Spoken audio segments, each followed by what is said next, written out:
Pernahkah kau merasa ingin berteriak tepat di wajah seseorang, tapi akhirnya memilih diam? Aku tahu rasanya. Rasanya seperti terbakar, tapi api itu harus kau telan sendiri. Dan anehnya justru dalam diam itu ada kekuatan. Karena kadang, membiarkan seseorang pergi bukanlah kelemahan, melainkan jebakan yang paling mematikan. Dia berjalan menjauh, punggungnya dingin, langkahnya mantap, seolah aku hanya pemberhentian singkat dalam hidupnya. Ada dorongan untuk mengejarnya, menggenggam tangannya, memohon. Tapi aku berhenti.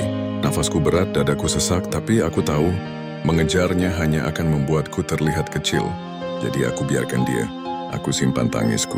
Aku kunci semua kata yang ingin meledak dari mulutku. Biarlah dia merasa dunia masih menunggunya.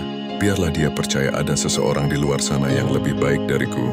Karena cepat atau lambat, kenyataan akan menamparnya lebih keras dari yang bisa kulakukan. Tiap malam aku berperang dengan diriku sendiri.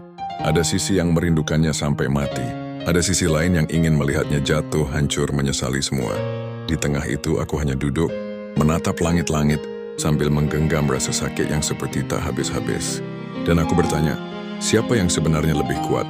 Dia yang meninggalkan, atau aku yang bertahan tanpa harus berlari mengejarnya? Hari berganti minggu, dia tak kembali. Aku menunggu dengan diam yang menusuk. Tapi diamku bukan kekalahan. Diamku adalah pisau yang tak terlihat. Perlahan menggores pikirannya. Aku tahu suatu saat dia akan berhenti menoleh, dan di sanalah luka itu akan menghantamnya. Ternyata aku salah. Dia memang menoleh, tapi bukan karena merindukanku. Dia menoleh karena sepi menelannya hidup-hidup. Dia sadar semua yang ia kejar hanyalah bayangan, dan yang nyata, yang berdiri tegak tanpa mengejarnya, hanyalah aku. Ironis. Saat dia ingin kembali, aku sudah tak lagi sama. Aku lihat matanya. Ada panik, ada getir. Dia mendekat, menyebut namaku, suaranya gemetar. Aku hanya tersenyum tipis. Karena inilah yang kuprediksi. Inilah momen di mana diamku lebih nyaring dari ribuan teriakan. Kamu tahu apa yang paling menyakitkan baginya? Bukan saat kutinggalkan, tapi saat ia sadar bahwa aku bisa baik-baik saja tanpanya.